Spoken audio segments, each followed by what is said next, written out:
मोहम्मद नौमान तलगंग से पूछते हैं, मुफ्ती साहब नमाज में सजदा करते वक्त अगर दोनों पांव जमीन से उठ जाएं तो क्या नमाज हो जाएगी या टूट जाएगी? भाई मोहम्मद नौमान, सजदा के दौरान आपके आज़ा जो जमीन पर लगे रहे ना, उनमें माथा भी है, उनमें नाक भी है, उनमें दो हाथ भी हैं, उनमें दो घुटने भी हैं, दो पांव भी हैं। ये 8 आज़ा हैं जिन पर सजदा होता है। दो पांव जमीन पे होने चाहिए, दो घुटने जमीन पे लगे होने चाहिए, दोनों हाथ जमीन पर हों, 2 2 4 2 6 हो गए, 7वें नंबर पे नाक, 8वें नंबर पे माथा। ये 8 आज़ा पे आपका सजदा है, ये जमीन पे चिपके होने चाहिए, लगे होने चाहिए।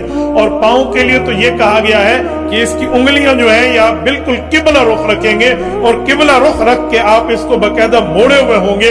ये तरीका मसनून है और सुन्नत के मुताबिक है। हाँ, अगर कोई उंगलियां नहीं मोड़ता, मोड़ सकता था, एक है तकलीफ है, नहीं मोड़ सकता तो कोई नहीं प्रॉब्लम, लेकिन एक बंदा मोड़ सकता है फिर भी नहीं मोड़ता, तो एक तो सुन्नत की मुखालफत हो रही है, दूसरा तजर्बा ये है कि हो सकता है इसकी कमर में दर्द हो जाए। क्यों? जो कमर के दर्द की वर्जिशें हैं जो डॉक्टर हज़रात बताते हैं उनमें उंगलियों का मोड़ना भी है।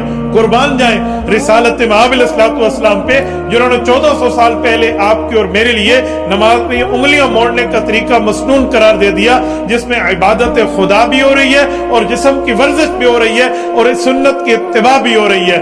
तो इसीलिए बेहतर है आप इस तरह करें। लेकिन कोई आदमियों की आदत होती है वो सजदे के अंदर अपने पांव को उठा लेते हैं। जब सजदे में पांव उठ जाए तो इसकी 2 बातें ज़हन में रखें। एक है पांव उठा और फिर जमीन पे आ गया तो नमाज हो गई, अगरचे इसके सवाब में कमी हुई। लेकिन अगर पूरे सजदे में ही आपके पांव उठे रहे और सजदे में वो जमीन पर न रहे तो 8 आज़ा की तरतीब पूरी नहीं हुई, तो आपका सजदा नहीं हुआ। और अगर आपका सजदा नहीं हुआ तो फिर आपकी नमाज भी नहीं हुई। सजदा में पांव जमीन पर ना लगे तो क्या नमाज टूट जाएगी? अगर सजदा में पांव हवा में बुलंद हो तो क्या नमाज फासिद हो जाती है? जाहिद खान, वैसे by the way Zahid Khan, पांव को सजदे में हवा में बुलंद करने से आपका मकसद क्या है? हमने झंडों को तो लहराते हुए देखा है हवाओं में, पांव हवा में लहराने का क्या मकसद है आपका? ये अमल खिलाफे सुन्नत है। बाकी नमाज हो जाती है नहीं हो जाती इसका मदार इस पर है। अगर सजदे के दौरान थोड़ी देर भी आपके दोनों पांव में से एक पांव भी जमीन पे लग गया तो फर्ज अदा हो जाएगा, सजदा अदा हो जाएगा। लेकिन ये खिलाफे सुन्नत है। सुन्नत मुअक्कदा ये है कि आप दोनों पांव जमीन पे अच्छी तरह टिकाएं और कोशिश करें उंगलियों का रुख किबले की तरफ, अगर आसानी से मुमकिन है। तो सजदे में पांव जमीन से उठाना ये जायज नहीं है, लेकिन इससे नमाज टूटती नहीं है। टूटेगी जब आपने पांव जमीन पे लगे ही नहीं, आपका मुसलसल सजदे में पांव जमीन पे उठा रहे, जमीन से उठा रहे, फिर नमाज नहीं होगी, क्योंकि सजदा ही नहीं होगा। क्योंकि हदीस में आता है 7 आज़ा पर सजदा होता है। मसाजिद में जो टोपियां पड़ी हैं इनमें नमाज हो जाती है अगर नंगे सर हो, तो इसके बारे में क्या? नंगे सर मर्द की नमाज दुरुस्त है मेरे भाई। आप मस्जिद की टोपी के ऊपर क्यों रिलाय किए हैं? एक जाली वाली टोपी अपनी जेब में यार रख ले, नमाज के वक्त आप उसको सर पे रख ले। आप वो भीख मांगने वाली टोपियां प्लास्टिक की, उनसे तो बेहतर नंगे सर नमाज पढ़े।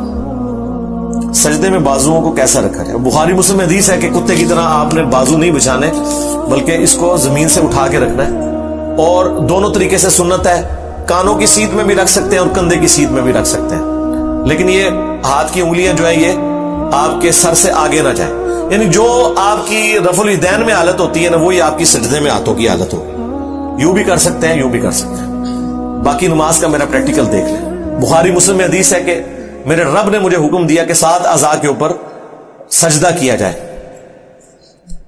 फिर नबी इस्लाम ने फरमाया 2 हाथ, 2 घुटने, 4, 2 पांव पंजों समेत 6। और फिर नबी इस्लाम ने नाक की तरफ इशारा किया और फरमाया माथा, यानी माथा और नाक ये इकट्ठा एक हड्डी में शामिल है। ये 7 अज़ाएं जिन पे आपने करना है। इसमें अगर कोई वक्ती तौर पर कोई उठ जाए जमीन से तो नमाज नहीं। कहते हैं वो पांव उठ गए तो नमाज टूट जाती है। इनसे पूछें कि अगर पांव उठने से नमाज टूट जाती है, फिर तो कोई शख्स सजदे में हाथ भी उठा ले खुजाने के लिए तो नमाज तो उसकी भी टूट जानी चाहिए, क्योंकि एक ही हदीस में 7 अज़ा का हुक्म है ना। पांवों में क्यों सारा आपने दीन घुसा दिया हुआ है? अगर पांव सजदे में उठ भी जाए नमाज टूटती नहीं है, ये बड़ा गलत मशहूर है। इवन फिका हनफी वालों ने भी लिखा है ये गलत मशहूर है। اتنا غلط ہے کہ انہوں نے بھی لکھا ہے غلط ہے، تو باقی کو تو چھوڑ دیں. باری شریف پہ انہوں نے لکھا ہوا ہے مفتی امجد علی صاحب جو احمد بریلوی صاحب کے خلیفہ ہیں کہ یہ بالکل باطل بات ہے. اگر اٹھ بھی جائے پاؤں دوبارہ رکھ لیں، کوئی حرج نہیں. پاؤں میں کیوں سارا آپ نے دین گھسا دیا ہوا ہے؟ تو اگر اٹھ گئے دوبارہ رکھ لیں، اس میں کون سا ایسا مسئلہ ہے؟ نماز تو ہو جائے گی.